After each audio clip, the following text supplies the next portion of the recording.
Artistes, chanteurs, comédiens. Découvrez les nouveaux talents d'ici dans Scène ouverte, le magazine de la culture régionale.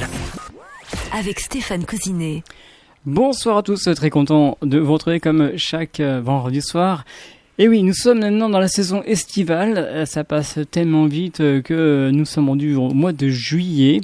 Et pour cette première émission du mois de juillet, nous allons recevoir ce soir un invité que nous avons déjà reçu régulièrement dans nos studios. C'est Pierre Brandao. Bonsoir. Bonsoir Stéphane, bonsoir auditrices et auditeurs.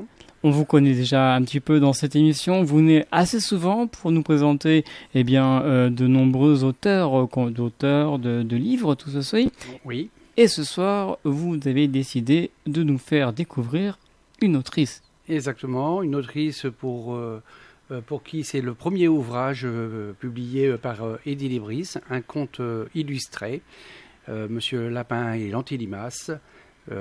C'est un ouvrage vraiment qu'on est fier de présenter puisque c'est le premier du genre et j'espère qu'il y en aura bien d'autres. Voilà, donc il faut quand même préciser que vous êtes, on peut dire, le président de l'association Eddie Libris. Hein. Exactement, je suis président de cette association qui a maintenant 10 années d'existence et qui a pour mission, pour but de publier des auteurs inconnus du grand public, mais en respectant les arcanes de l'édition traditionnelle avec constitution d'un comité de lecture, travail de fond sur les ouvrages qui nous sont présentés, et ensuite accompagnement de l'auteur, comme c'est le cas aujourd'hui, dans la difficile démarche de communication. Alors, nous allons accueillir donc cette invitée. Elle s'appelle Nicole Blin. Bonsoir. Bonsoir. Auditeur, bonsoir aussi. Vous allez bien? Oui, très bien. Merci beaucoup de votre présence ce soir dans l'émission de l'NFM. On va tout savoir sur vous, sur votre carrière en tant qu'autrice, c'est comme ça qu'on dit? Oui. Autrice, conteur. Alors, Nicole Blin, présentez-nous un petit peu qui vous êtes, de quel endroit venez-vous? Expliquez-nous un petit peu. Bon, bien, je suis née à Paris, donc dans le 6e arrondissement. J'y ai grandi. Et puis après, à l'adolescence, l'appartement avait rétréci. Donc on est allé dans les villes de banlieue, dans des appartements modernes, donc dans le béton. Et puis, bon, j'ai fait ma scolarité. Puis après, je suis rentrée dans les hôpitaux, où j'ai travaillé comme aide-soignante pendant 29 ans, 7 mois et 18 jours. Ah, ça, c'est précis, hein. Et magnifique. C'est clair. Je suis passée à côté de la médaille d'or, puisqu'il valait 30 ans. Ah oui, c'est vrai que vous n'étiez pas loin. Mais c'est pas gênant, en fait. Je suis pas branchée médaille, donc... Alors, donc c'est vrai que, comme vous l'avez dit, vous avez commencé du côté donc dans les couloirs de l'hôpital de Paul Brousse à Villejuif. Hein. Oui. C'était un grand changement pour vous après avoir passé autant de temps, de penser à écrire, à lire? Oui, donc bon, je gribouillais déjà pour mon compte. Hein, je faisais des petites poésies toutes petites. Je faisais des compliments à ma mère pour les fêtes des mères, etc. Mais c'est vrai que j'avais jamais pensé un jour écrire un livre et le faire éditer, quoi. Parce que je suis une grosse lectrice. J'aime lire et lire. Et finalement... Monsieur Alain Bouchon, que vous connaissez peut-être, c'est un écrivain aussi, il m'a dit « Pourquoi tu n'écris pas ?» J'ai dit « Le jour où je vais écrire, je ne vais plus pouvoir lire, je ne vais plus avoir le temps de lire. » Et c'est vrai qu'effectivement, j'ai beaucoup moins de temps de lire.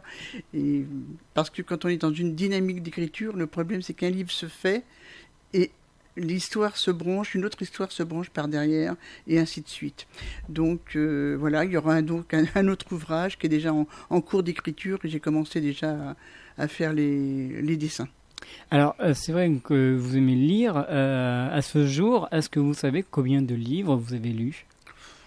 Là, vraiment, je ne peux pas.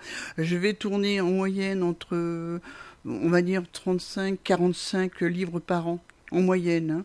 Les grosses années, selon la taille des livres. Des fois, il y a des pavés 600-700 pages, bon, on prend quand même un peu plus de temps. Voilà. Quel style de livre vous aimez lire? Tout, vraiment. Bon, j'aime beaucoup les romans policiers, certes, mais c'est vrai que je lis aussi du sociétal. Je lis aussi un peu de livres politiques, quand les politiques me paraissent intéressants. Certains me paraissent intéressants, d'autres un peu moins. Voilà, donc mais je lis autrement de tout.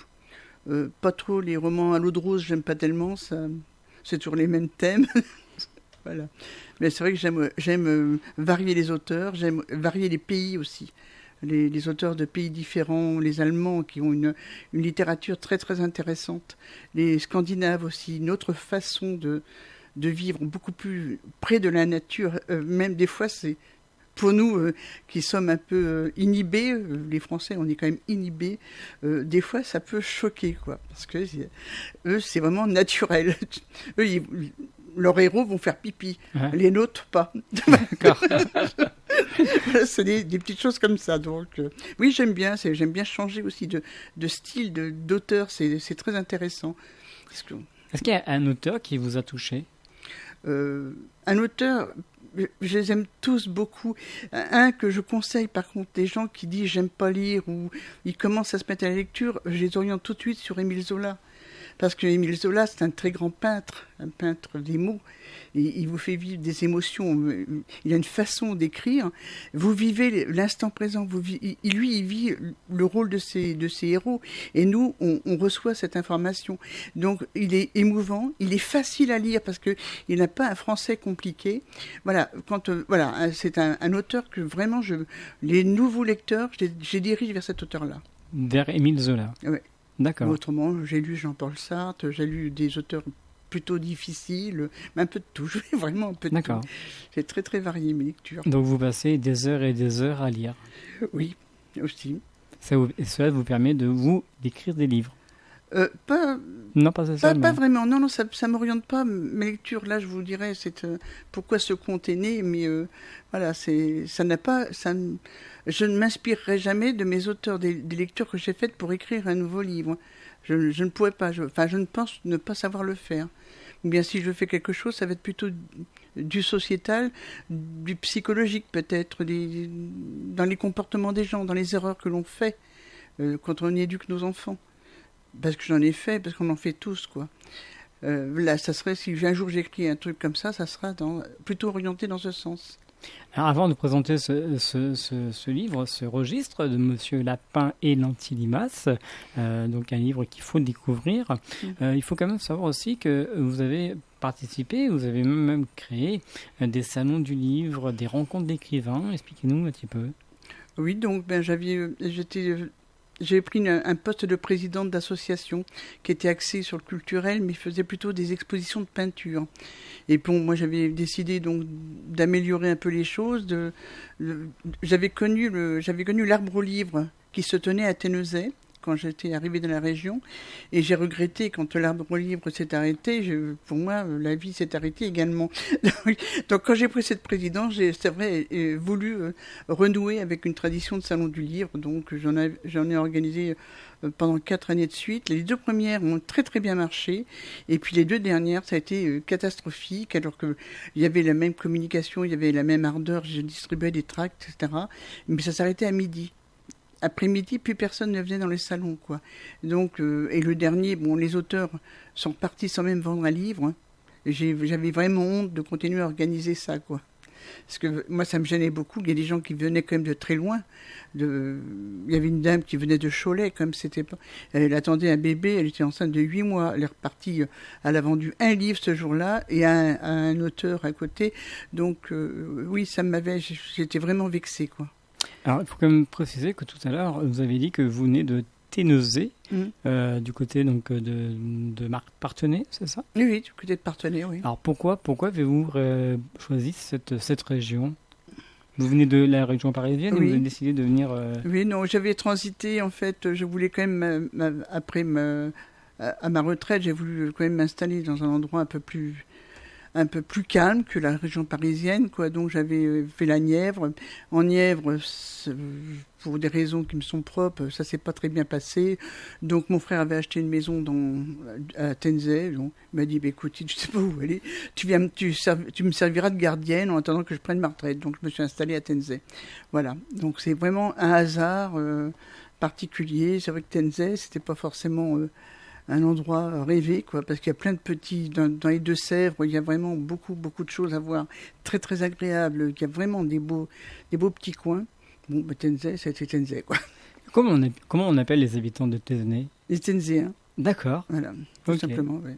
Alors, avant de présenter ce registre, Monsieur Lapin et Lantilimos, expliquez-nous un petit peu comment se passait cette rencontre avec Pierre Brandao. Ah ben, comme par hasard, sur un salon du livre.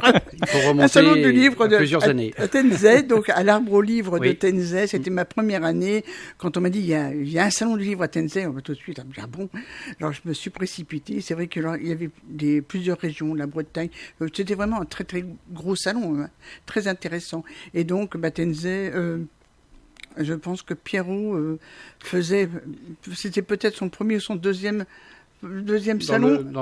Quand je t'ai rencontré, oui, dans ce oui, coin-là. il y a 13 ans. Il y a 13 ou 14 ans, oui. J'en étais loin d'être au premier, mais dans la région, Oui, oui. non, mais tu avais 2 ou 3 bouquins, tu n'avais pas beaucoup plus, hein, je crois. Ouais, j'en étais au troisième. Mais tu avais écrit autre chose, des poésies, etc. Oui, recueil Voilà. de poésie. Donc c'est comme ça que j'ai rencontré Pierre. Donc j'avais acheté ses livres parce qu'il m'avait quand même intéressé. Et puis bon, quand j'ai décidé de faire un salon du livre moi-même, le premier auteur que j'ai pris, c'était donc Pierre. Voilà. Donc c'est le premier que j'ai contacté. Et puis donc j'étais passé par le lecteur local, les frères Bouchon, ils éditent, je sais plus où. Le nom m'échappe, ça va revenir dans la conversation. Et puis donc là, j'ai été mis en contact avec d'autres écrivains. Et puis on a fait donc peut-être 13 ou 14 auteurs la première année, et on a fini quand même avec une vingtaine. Ah ouais. Si je peux me permettre de cette période, je me souviens que Nicole, autant elle est très éclectique dans le choix de ses lectures, que grâce à ses choix de lecture, elle a pu rencontrer énormément d'écrivains locaux, notamment régionaux, et grâce à cela, elle a pu créer son salon, le premier salon, hein, et en faisant venir tous les auteurs qui lui ont plu grâce à ses lectures, quoi, tout simplement. Donc c'est vrai que vous avez pu rencontrer une montagne. Une montagne de Pierre Brandao. Oui, tout à fait. Oui, non, mais j'ai rencontré Pierre, j'ai fait d'autres rencontres. Justement, je parlais des auteurs de Geste Édition. Geste m'a mis en contact avec leurs écrivains. Et oui, et par contre, j'écume tous les salons. Dès que j'en entends un, j'écume parce que je prends les cartes. Et je discute d'abord avec les auteurs. Parce qu'en plus de ça, je suis un petit peu... J'essaie que mes salons soient des endroits sympathiques. Alors, en principe, les auteurs rentrent dans le salon comme auteurs. Je les connais pas, ils me connaissent pas. Ils ressortent, on est en amis. Voilà, parce que, et puis il y a des liens de sympathie, des liens, les auteurs discutent entre eux, et c'est ce que j'aimais, cette espèce d'amitié qui se crée entre les écrivains, les gens qui s'inscrivent à la dernière minute. Je n'ai plus de place, comment je fais? Alors j'appelle, il y a une jeune auteure, elle a 2, est-ce qu'il y a quelqu'un qui peut le prendre à sa table? Et tout de suite, il y a 7-8 auteurs qui répondent, oui, pas de problème, on va se serrer. Voilà, ça c'est mes salons à moi, c'est ce que j'aime, quoi. J'aime pas les gens qui ont les grosses têtes. Alors, un salon, c'est très bien, de littérature, c'est très très bien, mais aussi un artiste, c'est aussi bien à écouter, comme Jean Ferrat avec La Montagne. Oui. Expliquez-nous un petit peu ce choix de Jean Ferrat. Bon, alors déjà, j'aime beaucoup Jean Ferrat, tous ses chants, etc. Là, si j'ai choisi Jean Ferrat, c'est parce que dans La Montagne, notamment, il parle d'un certain art de vivre. Parce que moi, mon conte, il parle un peu de la nature, des petits problèmes qu'on rencontre en ce moment. Et donc, c'est encore quelque chose qui existait avant, les piquettes, qui ne saoulaient pas et qui faisaient les centenaires. La bonne bouffe, en fait. Et puis, la lente dégradation, c'est-à-dire l'exode rural qui envoie les jeunes à la ville, manger du poulet aux hormones. Et donc, oui, on va commencer cette chanson. Donc, ça va être écologie aujourd'hui. Voilà. Donc, oui, Jean Ferrat, si vous voulez me le mettre, La Montagne, j'écouterai avec plaisir et bonheur.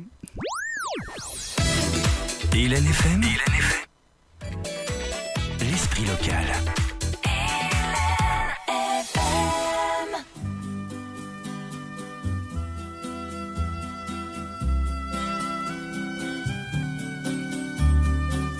Ils quittent un à un le pays pour s'en aller gagner leur vie, loin de la terre où ils sont nés. Depuis longtemps, ils en rêvaient de la ville et de ses secrets, du formica et du ciné. Les vieux, ce n'était pas original quand ils s'essuyaient machinal d'un revers de manche les lèvres. Mais ils savaient tous à propos tuer la caille ou le perdreau et manger la tome de chèvre. Pourtant,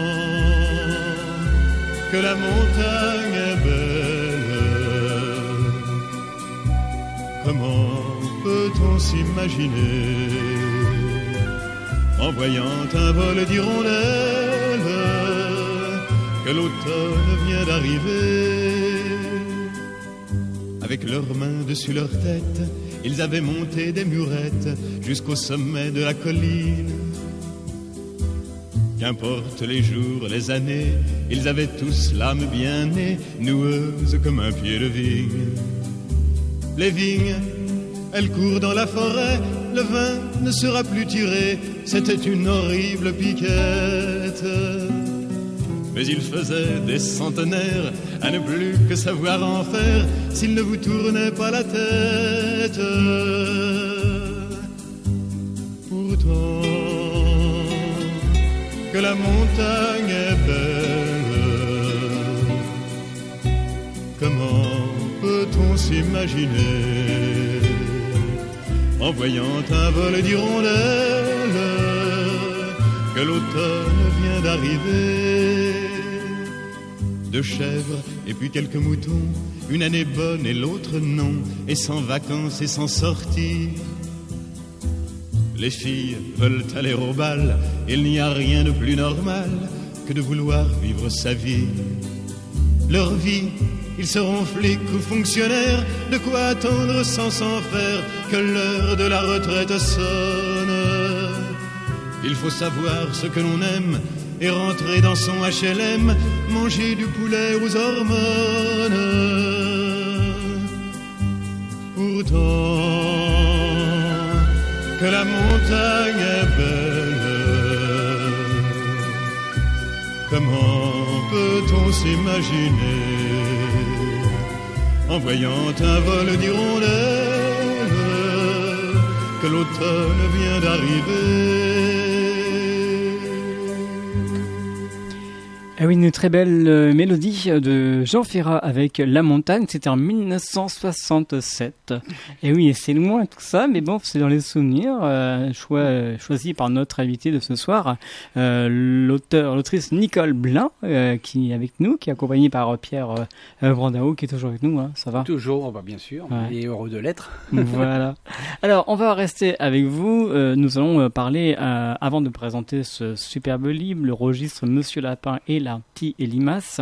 Alors, nous avons dit tout à l'heure comme quoi vous avez fait de nombreux salons de livres et aussi vous aimez bien tout ce qui est la peinture, la peinture acrylique. Expliquez-nous un petit peu cette passion de la peinture.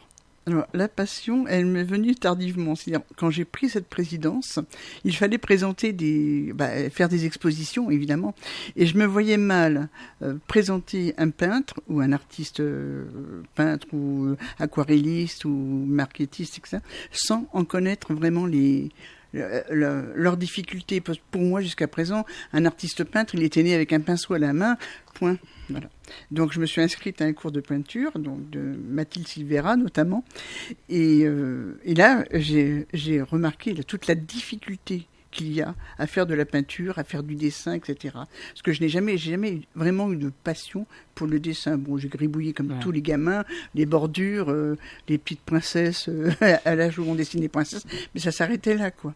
Et donc, voilà, mais j'y ai pris goût progressivement. C'est vrai que plus j'en fais et plus j'aime faire de la peinture.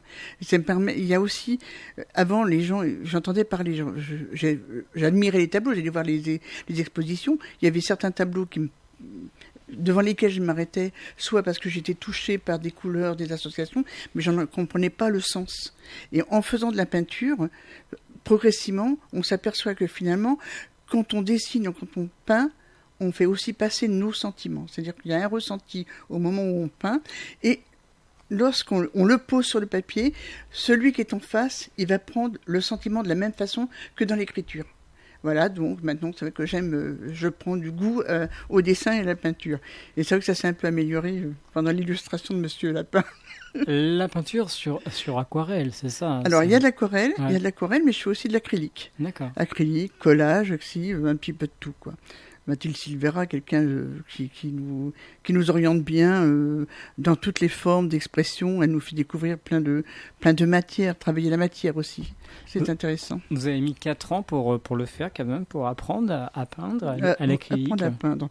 Mais je ne ferai pas d'exposition, quand même. J'en D'accord. suis pas encore là. Vous savez, Pierre, il est là, hein, s'il y a besoin, il connaît peut-être du monde. Il y a toujours moyen de se renseigner et auprès. De toute façon, moi j'adore tous les artistes parce que quelle que soit la forme de création, que ce soit par le roman, la poésie, la peinture, la musique, ce qui est important, c'est que dans la transcription finale, on découvre un peu de l'intime du créateur. Et cette part d'intime que l'on livre à l'autre, il faut une sacrée dose de courage pour l'exposer, justement. Donc, je me sens très très proche, moi, de tous ces artistes, musiciens, peintres. Et j'ai eu un véritable plaisir à travailler ce premier conte illustré. Il est totalement illustré en couleur, il est magnifique. Pour moi, c'est une réussite, d'autant plus que c'est quand même le premier du genre qu'Edilibris publie. Donc c'est bien pour vous, Pierre Ronao, donc d'illustrer donc ce premier ouvrage de donc notre invité ce soir, Nicolas Blanc. Nicolas.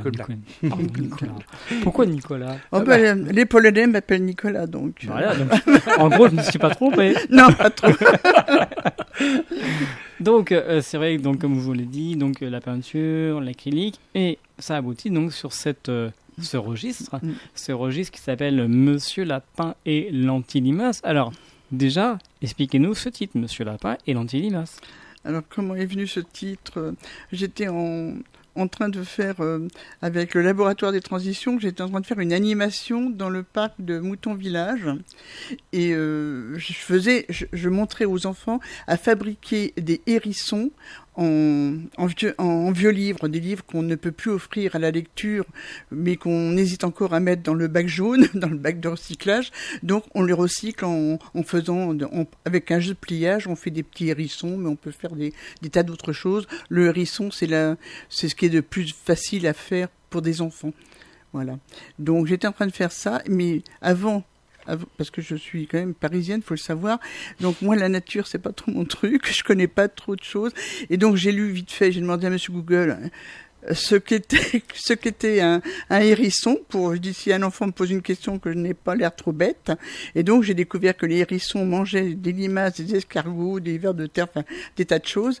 Et puis à un moment donné, quand il y avait une petite fille qui me regardait pendant que son grand frère se faisait faire un bracelet en fourchette recyclée. Eh bien, elle semblait s'ennuyer. Donc, je lui ai proposé de faire un hérisson. Elle m'a dit tristement qu'elle ne voulait pas. Et alors, je lui ai dit, est-ce que tu veux que je te raconte une histoire ?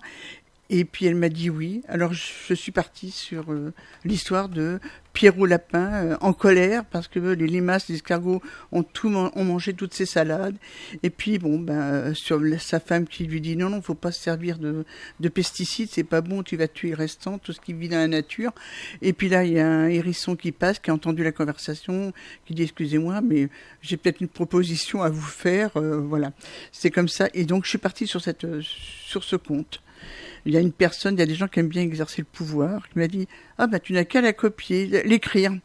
J'ai dit « Bon, à l'écrire, passer de la narration à l'écriture, c'est deux choses différentes. Hein. On prend des raccourcis quand on parle. Quand on écrit, il faut marquer les négations, il faut bien y penser. Il faut s'arranger autrement. Donc je me suis mise quand même à l'écriture. Je me suis fait relire parce qu'il faut toujours se faire relire. D'abord, parce que je ne regarde pas l'écran. Je fais beaucoup plus de fautes quand je dactylographie que quand j'écris à la main. Parce que en dactylographiant, je regarde le clavier, c'est un tort, et il faudrait regarder l'écran. Et donc, on oublie des mots, on oublie des lettres, etc. Et j'ai tendance, en plus, quand on est vraiment plongé dans l'histoire, à écrire une histoire, on repasse au phonétique. C'est-à-dire, on attache l'importance à la sonorité. En et en, ça se ressemble. Donc, si on écrit AN et que c'est bon, ça tombe bien, tant mieux. Si on écrit EN et que ça tombe pas bien, quand on se relit, on pense peut-être pas forcément analyser, donc il faut toujours penser à se faire relire. Donc j'ai fait relire l'histoire à une amie, elle m'a dit donc ton histoire elle est chouette, tu devrais la faire éditer. J'ai dit éditer, il y a 2 pages quand même, faut pas exagérer. Puis j'ai dit comme c'est pour des enfants, il faudrait que je fasse les dessins. Donc j'ai fait les dessins, voilà, j'ai commencé. Alors, mes dessins tout biscornus, je voulais tout de suite, c'était vraiment très moche. Mais bon, après, j'ai pensé, alors on a eu quand même des difficultés, hein, les confinements, ça n'a rien arrangé. Donc j'étais toute seule à bricoler mes dessins. Et puis un jour j'ai craqué, j'ai appelé ma fille, j'ai dit écoute, je suis en train de me noyer là. Je sais qu'il y a 3 kilomètres de plus à faire pour aller chez toi, que j'ai pas le droit de le faire, mais j'ai envie de le faire. Alors elle m'a dit, écoute, viens, tu mangeras avec nous. Voilà. Donc, on a fait les dessins le matin, on a mangé, j'avais apporté une petite bouteille de chirouble. Voilà. À cause de considération, attention. Et même avec modération, le chirouble, avec l'augmentation des températures, il était à 13 degrés. Il était délicieux. Donc, l'après-midi, on a moins travaillé. D'accord. Ça n'aide pas la création. Ah non, Et ça non. Mais elle comme moi, c'est le deuxième confinement. Autant le premier confinement, Mathilde avait bien tenu le coup, etc.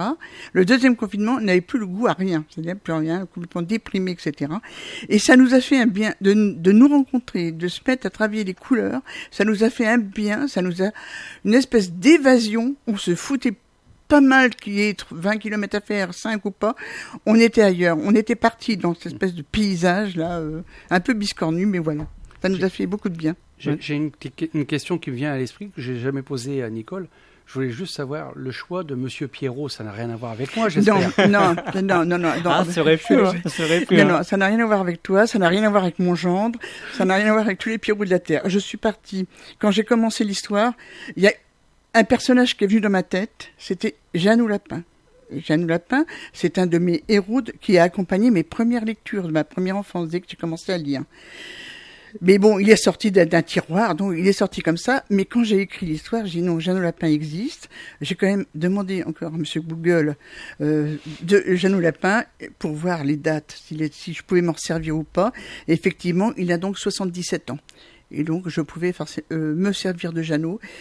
Mais je voyais Jeannot, je voyais ces illustrations de l'époque, des très belles illustrations, très riches, etc. J'ai dit non, c'est pas possible. Je peux pas me servir de Jeannot Lapin, non. Donc, je l'ai appelé Pierrot. Voilà. Ah, d'accord. Il est gentil, Monsieur Google. Hein. Très. C'est quelqu'un qui a beaucoup de culture, en fait. C'est excellent. Il rend service à tout le monde. Et il rend service à tout le monde. Où on veut la recette du gâteau au chocolat. On a la recette du gâteau au chocolat. On en a même 20. En tout cas, on l'embarras du choix. Tout à fait, oui. C'est vrai que... On veut une musique, on l'a, comme Le Petit Jardin de Jacques Dutronc. Oui aussi, oui, très bien. Ouais, pourquoi pas. Alors, expliquez-nous ce choix musical. Alors, Le Petit Jardin, alors, on est un peu dans la chronologie, c'est-à-dire il y avait un certain art de vivre. La région parisienne, il y avait aussi un certain art de vivre avant l'exode rural. Et il a fallu construire de plus en plus de logements autour de Paris. Et donc, forcément, faire disparaître les petits jardins. Et Jacques Dutronc nous explique comment ça se passe. Hélène FM. L'esprit local. Un petit jardin qui sentait bon le métropolitain, qui sentait bon le bassin parisien. C'était un petit jardin avec une table et une chaise de jardin, avec 2 arbres, un pommier et un sapin, au fond d'une cour à la chaussée d'Antin. Mais un jour, près du jardin, passa un homme qui au revers de son veston portait une fleur de béton. Dans le jardin, une voix chanta: de grâce, monsieur le promoteur, de grâce, préservez cette grâce, de grâce, monsieur le promoteur,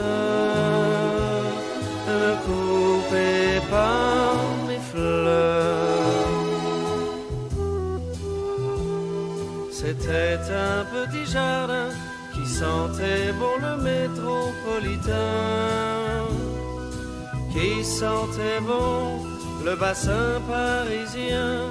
C'était un petit jardin avec un rouge-gorge dans son sapin, avec un homme qui faisait son jardin au fond d'une cour à la chaussée d'Antin. Mais un jour, près du jardin, passa un homme qui, au revers de son veston, portait une fleur de béton. Dans le jardin, une voix chanta: de grâce, monsieur le promoteur, de grâce, préservez cette grâce, de grâce, monsieur le promoteur, ne coupez pas mes fleurs.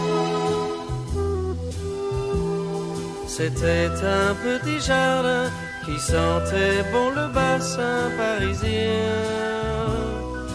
À la place du joli petit jardin, il y a l'entrée d'un souterrain où sont rangés comme des parpaings les automobiles du centre urbain. C'était un petit jardin au fond d'une cour à la chaussée d'Antin. C'était un petit jardin au fond d'une cour à la chaussée d'Antin. Artistes, chanteurs, comédiens. Découvrez les nouveaux talents d'ici dans Scène ouverte, le magazine de la culture régionale.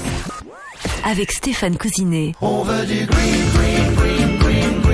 greenwashing. On veut des tours d'avion, des Airbus, du diesel, des mandarines toutes les saisons, des grands voyages dans le ciel, du high-tech à la maison, de la nouvelle technologie. On veut pouvoir dire pardon et soulager son esprit. On veut de la viande d'Argentine, de la biloche à tous les repas, de la world food dans la cuisine. On veut du sucre, on veut du gras, on veut moins cher, on veut meilleur, on veut toujours un peu d'ailleurs. On veut la mer, on veut l'été, même en hiver, on veut bronzer. On veut du c'est nous les as, les Pinocchio du marketing. On veut du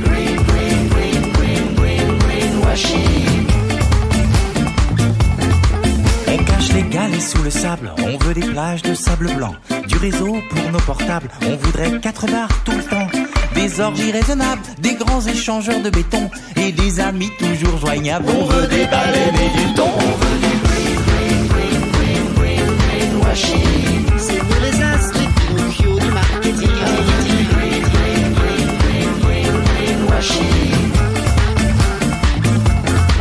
On veut de l'eau toujours qui coule et des rides un peu moins creusées. On veut de la jeunesse en poudre et puis de la neige en été. Des grands buildings sous le soleil, des monuments pharaoniques. On veut partout, partout pareil, de la wifi, du numérique. On veut du greenwashing. C'est nous les as, les Pinocchio du marketing. On veut du greenwashing.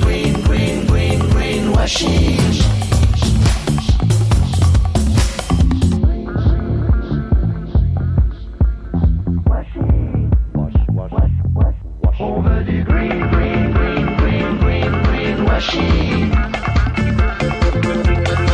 On veut des lessives sans phosphate, des shampoings tout organiques, des forêts pour nos 4x4, du charbon dans nos cosmétiques. Des slogans abusifs, plus blanc que blanc, plus vert que vert. Mascarade écologique pendant qu'on shoot au nucléaire. On veut du greenwashing.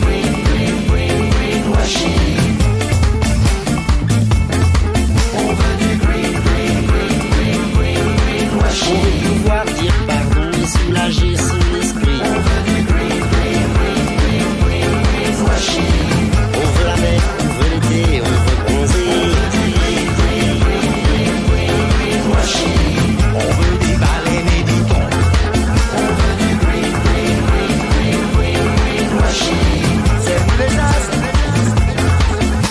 du greenwashing. Et jusqu'à la fin, et oui, peut-être que vous connaissez pas le groupe Trio, mais le titre s'appelle Greenwashing, qui était choisi par notre invité de ce soir, Nicole Blin. Alors, carrément deux styles complètement. Hein. Donc bon, déjà, vous avez dû comprendre que j'aime la musique, toute la musique, rien que les musiques.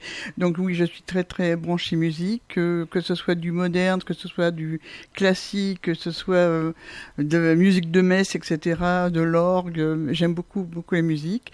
Alors pourquoi j'ai choisi Greenwashing ?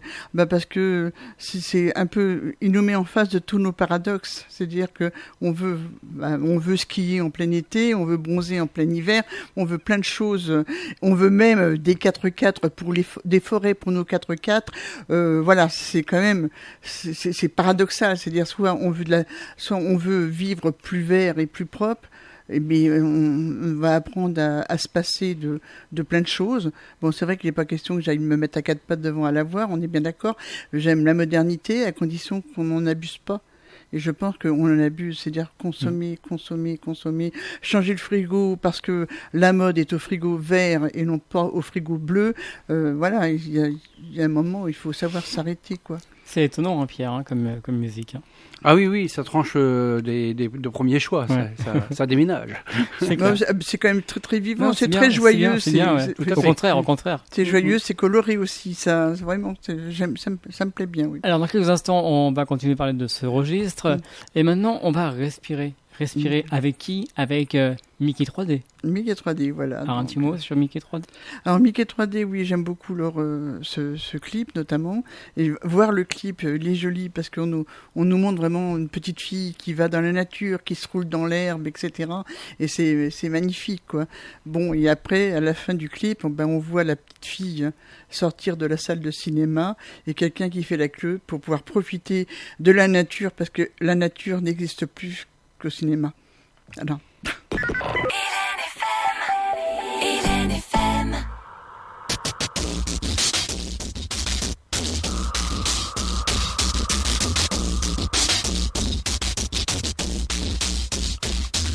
Approche-toi petit, écoute-moi gamin.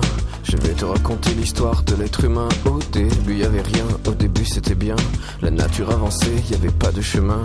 Puis l'homme a débarqué avec ses gros souliers, des coups de pied dans la gueule pour se faire respecter. Des routes à sens unique qu'il s'est mis à tracer.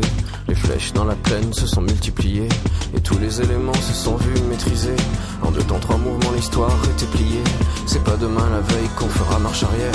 On a même commencé à polluer les déserts. Il faut que tu respires. Et ça c'est rien de le dire. Tu vas pas mourir de rire. Et c'est pas rien de le dire. D'ici quelques années on aura bouffé la feuille. Et tes petits enfants ils n'auront plus qu'un œil. En plein milieu du front ils te demanderont pourquoi toi t'en as 2, tu passeras pour un con. Ils te diront comment t'as pu laisser faire ça.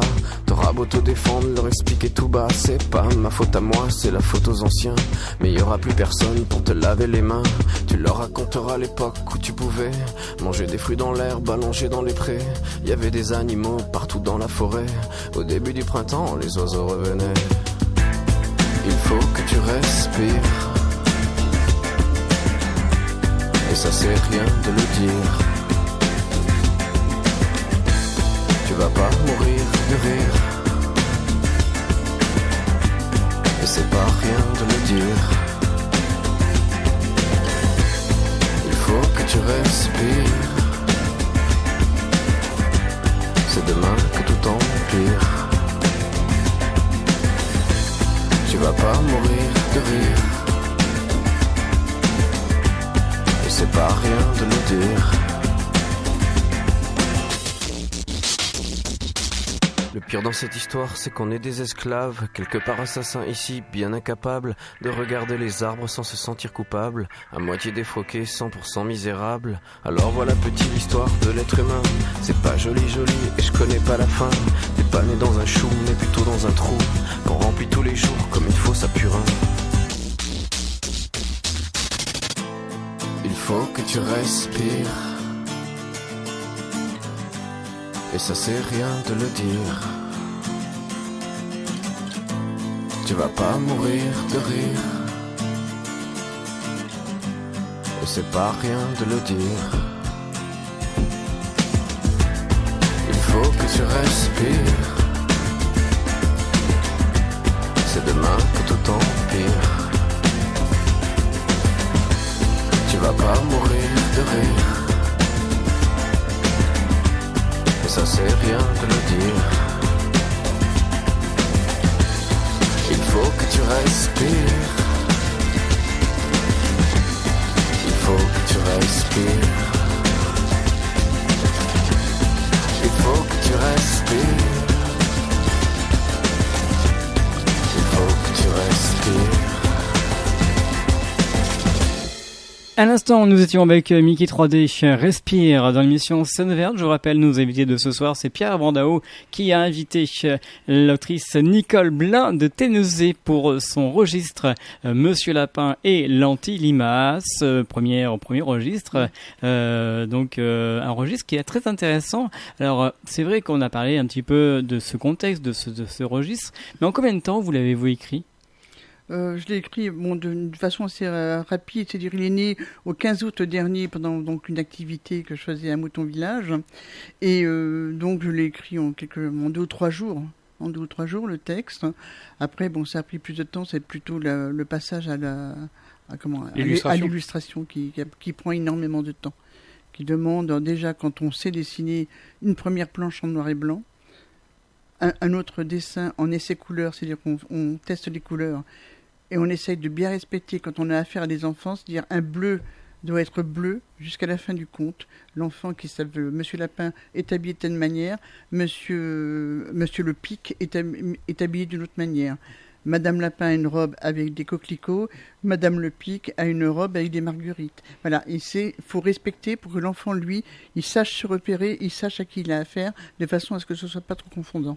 Ce conte est dessiné pour qui ? Pour les enfants, je suppose ? J'ai fixé l'âge à partir de 4 ans, jusqu'à 8 ans, mais apparemment j'ai des retours de gamines de 12, 13, les papas, les mamans, le président de l'association des amis de Marcel Proust, enfin, qui aussi l'a lu avec beaucoup de plaisir, donc on va dire de 4 à 98 ans, voilà. 120 maintenant, puisqu'on vit très longtemps.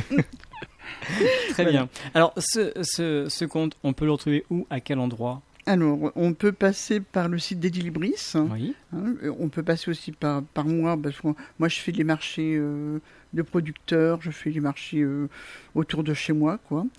On va faire les bibliothèques, bien sûr, et puis on peut me le commander, pas de problème, c'est pas... Si je peux me permettre d'intervenir à ce sujet, il est également possible de l'obtenir via n'importe quel libraire, puisqu'il est référencé par les bases nationales Electre, Didicom, BNF, bien évidemment. Hein. J'en oublie un, 2 titres, donc... n'importe quelle personne intéressée peut aller voir son libraire, donner le titre Monsieur Lapin et l'Anti-Limace, donner le nom de l'auteur, Nicole Blin, et avec ces seuls éléments, ils retombent sur l'ISBN qui leur permet de commander directement l'ouvrage au siège de l'association. Voilà, et qu'on va peut-être préciser le prix de ce compte.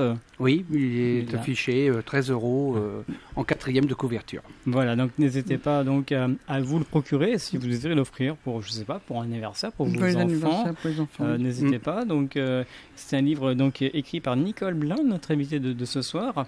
Et il faut savoir aussi que ce registre, on peut le retrouver donc sur le site Edilibris. Edilibris. Alors, c'est très intéressant de faire un conte pour les enfants. Et est-ce qu'il y a d'autres projets à venir ? Alors oui, effectivement, quand on commence à écrire une histoire, donc la deuxième s'inscrit, il y en a une qui arrive derrière, on appelle ça les dynamiques d'écriture. Donc oui, une autre idée m'est venue, c'est donc Monsieur Lapin et l'Anti-Limace, Monsieur Lapin et la pêche miraculeuse. Excusez-moi. Oui, ça commence un petit peu. Donc la pêche miraculeuse, donc là c'est pareil, on va rejoindre plus le gaspillage alimentaire, la pollution des eaux. Voilà, il y a plusieurs messages qui passent, parce que bon, c'est vrai qu'un message écolo, mais dans le premier, il y a quand même la reconnaissance de l'autre. Il y a d'autres messages, hein. La reconnaissance de l'autre. C'est vrai que des lapins et des hérissons qui deviennent copains comme cochons, c'est quand même pas banal. Donc voilà, c'est aussi, c'est la reconnaissance, c'est le bien vivre ensemble. Et l'échange, c'est-à-dire l'entraide qui est très importante. Donc il y a plusieurs messages dans mes contes. Je me permets de rajouter que ça a un côté très pédagogique également. D'accord. Et écologique, certes, mais pédagogique. Ouais. Donc il y a un double message à travers ce conte illustré. Et ceux à venir prennent le même chemin. Voilà, tout à fait. Alors c'est vrai que pour suivre un petit peu ce que vous faites, vous serez donc dans un salon, le salon féminin de La Rochelle. Oui. Donc c'est-à-dire dimanche. Oui. De 14h à 18h. Qu'est-ce qui va se passer? Expliquez-nous. Ça, je ne sais pas. Je ne connais pas du tout le salon féminin de La Rochelle. C'est une première pour vous alors? Pour moi, ça va être une première, oui, effectivement. D'accord. Puis c'est une première, c'est-à-dire d'assister. Non, ça ne sera pas le premier, parce qu'on fait un mini-salon là. Donc ça sera le deuxième. Je serai déjà un peu plus rodée. Mais bon, le petit salon qu'on va tenir à Saint-Mexan ces jours-ci, on est un peu entre nous, entre auteurs qui se connaissent bien, à part une personne, je vais la découvrir évidemment, et puis on verra bien ce que ça va donner. C'est un salon que vous avez fait il y a quelques jours de ça, hein. Ce salon sur Parthenay il y a quelques jours de ça. Hein. Il était sur Saint-Mexan. Saint-Mexan, voilà. Oui, c'est ça, la semaine dernière. La semaine dernière. Voilà, donc c'est vrai que du côté de La Rochelle, ça sera le 4 juillet, donc dans 2 jours. Voilà. Donc de 14h à 18h, si vous désirez voir Nicole Blanc, notre invitée de ce jour, de cette mission. Et en plus, bien sûr, elle sera contente de parler avec vous. Oui, tout à fait, oui. Aucun problème. Si vous désirez parler avec elle, elle sera présente donc au Salon féminin de La Rochelle. Les projets, c'est quoi? Je crois que vous avez une chorale, il me semble. Oui, je suis choriste, effectivement. Je chante à tout bout de champ, la chorale à tout bout de champ de Vouillé-la-Bataille. Je précise que dans la Vienne, il y a Vouillé dans les Deux-Sèvres également. Même en Charente-Maritime? Oui, voilà. Donc je chante dans une chorale quand même qui a pris de son importance, on a chanté quand même en Belgique, on avait été invité à chanter en Belgique, on a chanté au Sable d'Olonne, avait été invité par une chorale au Sable d'Olonne, et que nous avons invité à faire aussi un ensemble vocal dans une salle prestigieuse qui était celle de Vouneuil-sous-Biard. Et puis après on finit toujours par des repas, des échanges sucrés-salés entre les participants, et puis donc ça se termine par des chants, et puis il y a encore des chants. Et encore des chants, et il y a le car qui attend les gens pour qu'ils retournent chez eux. Puis voilà, donc ça se passe vraiment super bien. Donc c'est vrai qu'on est coté. On devait chanter à Guadamour à côté de Tolède. On avait été invité par là, et malheureusement il y a eu des restrictions budgétaires européennes, c'est-à-dire que quand à chaque fois il y a des économies à faire, on tape sur la culture, et on vit tout ça de façon injuste, parce que la culture, c'est quand même 3,3% du produit intérieur brut d'un pays. C'est 7 fois le produit intérieur brut de l'automobile. C'est quand même pas rien, donc c'est mon petit coup de gueule. C'est votre émission, hein. Vous pouvez dire ce que vous voulez. Oui, c'est ça, c'est un petit peu. Oui, je vis toujours, quand on tape sur la culture, on vit toujours ça de façon injuste, parce que sans la culture, on n'est rien, on n'est que des bêtes qui allons travailler, qui rentrons comme des bêtes, et voilà, sans la culture, on n'est rien, on n'est que des animaux. Bien sûr. Voilà, donc n'hésitez pas donc à suivre notre invitée Nicole Blanc pour cette chorale. La chorale, on rappelle le nom? Alors, ça s'appelle À tout bout de champ. À tout bout de champ. Et qui se tient donc à Vouillé-la-Bataille, dans la Vienne. Un jeu de mots, à tout bout de champ, le chant, et le chant est là dans les champs. Ah oui, donc ça s'écrit avec C-H-A-N-T. D'accord. Donc, et c'est une chorale composée de combien de personnes? Nous sommes 41, 42 choristes à peu près. Avec maintenant, on a des musiciens, donc Gérard Vigier, qui est notre chef de chœur, qui est excellent d'ailleurs. Nous avons maintenant un guitariste, chanteur et guitariste, et nous avons maintenant Françoise aussi Métet, qui s'est mise au piano et qui nous fait des accompagnements. Et c'est vrai depuis qu'on a la musique qui nous accompagne, nous avons énormément progressé en plus dans la technique. Voilà. D'accord. Bon, de très beaux projets alors. Oui, tout à fait. Est-ce que vous avez des remerciements à faire ce soir sur l'antenne de l'NFM? D'abord, je remercie bien sûr les auditeurs qui s'intéressent un peu à ces émissions qui me semblent de qualité, que je découvre grâce à Pierre Brandao, et puis grâce à vous maintenant. Et c'est vrai que j'irai beaucoup plus souvent écouter ce que vous reproduisez, quoi. Très bien. En tout cas, c'est un plaisir de vous avoir reçu dans l'émission Scène ouverte. Pour finir, après je vais finir avec Pierre. Pour finir, est-ce qu'il y a un souhait à ce jour que vous n'avez pas encore réalisé? Un souhait que je n'ai pas réalisé. Je voudrais monter dans une montgolfière. Ah. Faire un voyage en montgolfière. Oui. Voilà, ça j'aimerais bien. C'est pas irréalisable. Non. C'est peut-être. Imaginez, c'est peut-être intéressant que dans votre souhait, faire un livre, comment monter dans une montgolfière. Vous voyez?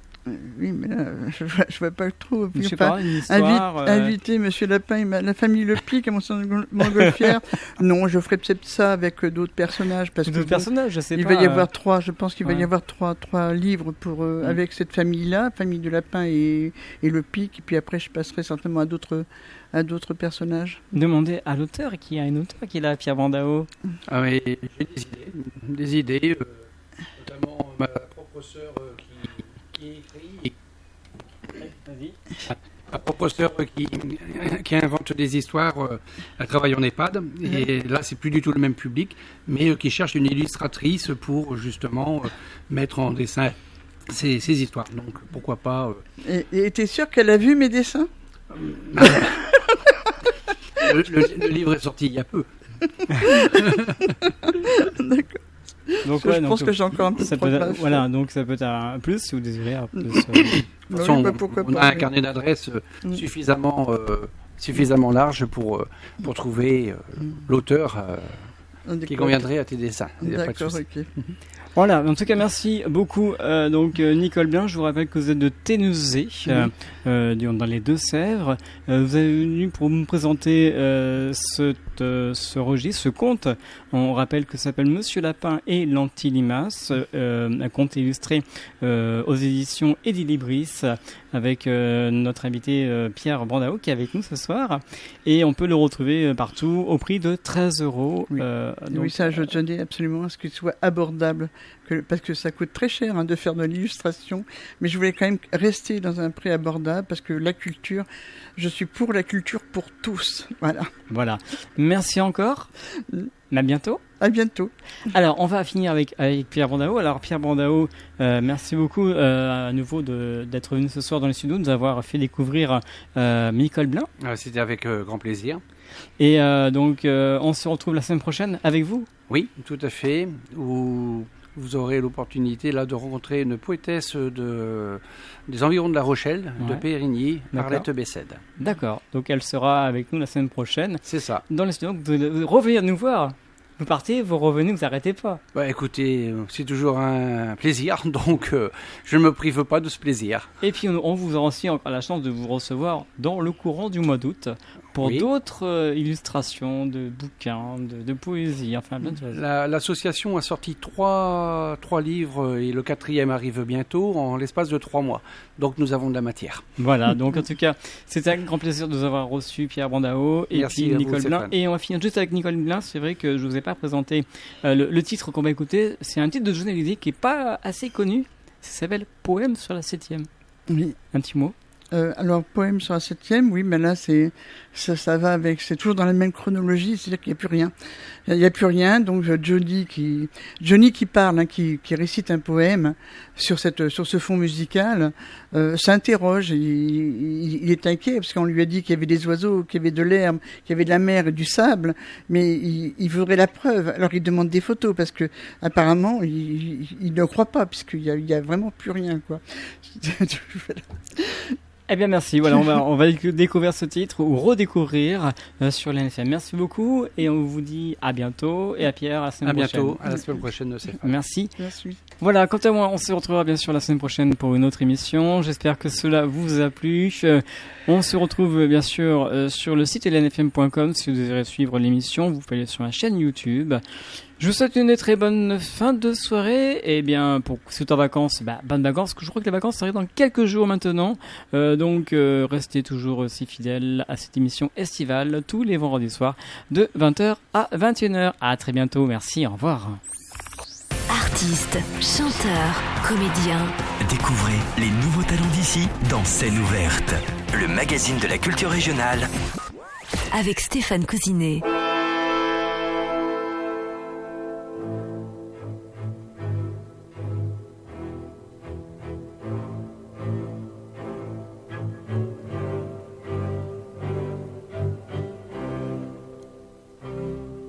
Qui a couru sur cette plage? Elle a dû être très belle. Est-ce que son sable était blanc?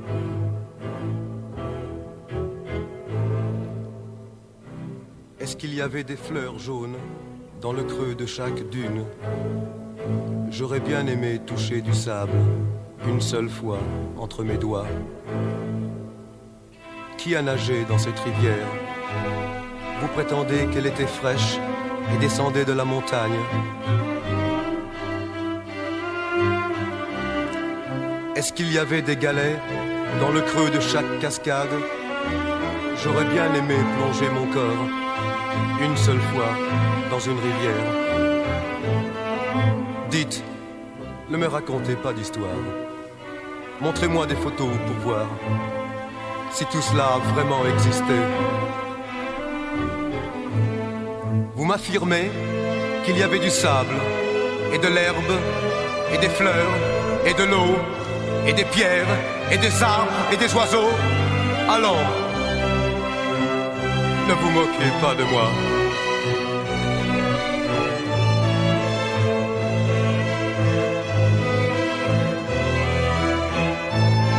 Qui a marché dans ce chemin? Vous dites qu'il menait à une maison et qu'il y avait des enfants qui jouaient autour. Vous êtes sûr que la photo n'est pas truquée? Vous pouvez m'assurer que cela a vraiment existé?